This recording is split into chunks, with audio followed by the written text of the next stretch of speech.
नमस्कार, आवाज इंडिया देखने वाले दर्शकों का स्वागत है। महाराष्ट्र के पूना शहर के तीर्थ क्षेत्र आलंदी में बिना रजिस्ट्रेशन चलाई जाने वाली शैक्षणिक और धार्मिक संस्थाओं में पढ़ने वाले छात्रों से लैंगिक अत्याचार के ज़्यादा मामले सामने आने के बाद इस तरह की संस्थाएं और उसे चलाने वाले जिम्मेदारों के खिलाफ कानूनी कार्यवाही करने के आदेश राज्य महिला आयोग की अध्यक्षा रूपाली चाकणकर की ओर से दिए गए हैं। इस मामले पर चाकणकर ने बयान देते हुए कहा है कि बाहर के लोग तीर्थ क्षेत्र आलंदी इलाके में दाखिल होकर अपनी शैक्षणिक और धार्मिक शिक्षा देने वाली संस्थाएं चला रहे हैं, जहां इन संस्थाओं से जुड़े कोई भी अधिकृत रजिस्ट्रेशन तथा जानकारी महिला बाल विकास चैरिटी कमिश्नर और स्थानीय पुलिस थाने के पास दर्ज नहीं की गए हैं। आयोग की मिली जानकारी मुताबिक पिछले कुछ दिनों से इन संस्थाओं में शिक्षा लेने वाले विद्यार्थियों के साथ लैंगिक शारीरिक अत्याचार होने की काफ़ी वारदातें सामने आई थी, जिसके चलते ऐसी संस्थाएं तथा उसे चलाने वाले जिम्मेदारों के खिलाफ सख्त कानूनी कार्रवाई करने के आदेश भी महिला आयोग की अध्यक्षा रूपाली चाकणकर की ओर से दिए गए हैं। बता दें कि तीर्थ क्षेत्र आलंदी में बड़े पैमाने पर अवैध तरीके से चलाए जाने वाले धार्मिक और शैक्षणिक संस्थाओं का गोरखधंधा चलाया जा रहा है, जिसके खिलाफ आलंदी के स्थानिक नागरिकों के जरिए इसकी शिकायत महाराष्ट्र महिला राज्य आयोग के पास की गई थी, जिसके बाद महिला आयोग अलर्ट हुआ और आलंदी इलाके का दौरा भी किया गया, जिसके बाद उन्होंने उपस्थित अधिकारियों से 2 दिन के भीतर इन संस्थाओं का पूरा ब्यौरा मांगा है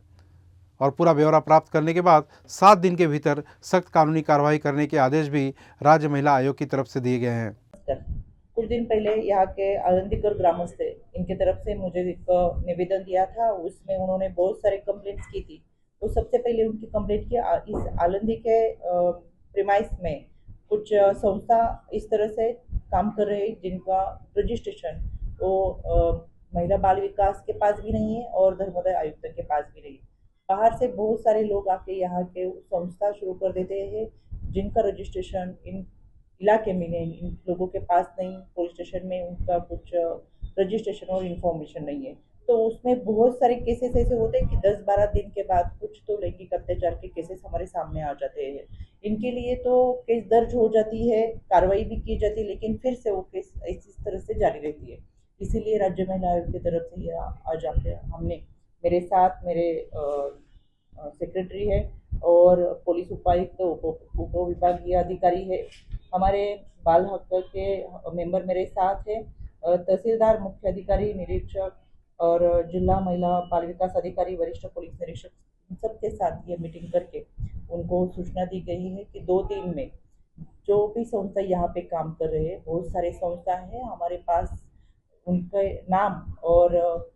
मतलब रजिस्ट्रेशन नहीं किए हुए ऐसा कुछ संस्था है तो उनके ऊपर कार्रवाई की जाए। जिन जिन संस्था ने उनका रजिस्ट्रेशन धर्मोदय आयुक्त के पास भी नहीं किया है और महिला बाल विकास के तरफ उनको परमिशन भी नहीं है, ऐसे बहुत सारी संस्थाएं काम कर रही है, इसलिए केसेस हो रही है। इसीलिए 2 दिन में इनके ऊपर तो कार्रवाई की जाएगी, लेकिन मेरे साथ जो भी लोग यहाँ भी मौजूद है उनके लिए 7 दिन में एक अच्छी तरह से नियमावली की जाएंगी ताकि फिर से ऐसे केसेस यहाँ पे ना हो जाए। पूरे महाराष्ट्र के वारकरी संप्रदाय की बहुत बड़ी परंपरा है और पूरे महाराष्ट्र में इस वारकरी संप्रदाय का सम्मान किया जाता है, लेकिन जहाँ से वारकरी संप्रदाय का प्रशिक्षण लिया जाता है, शिक्षण लिया जाता है, सम्मान किया जाता है, वहाँ पे इतने सारे केसेस होते हैं, हमारे लिए बहुत ही कलंककारी घटनाएं हैं। इसीलिए यहाँ में फिर से ऐसे केसेस न होने के लिए राज्य महिला आयोग खुद भी ध्यान देगी, लेकिन 2 दिन की कार्रवाई के लिए भी बड़ी सूचना दी।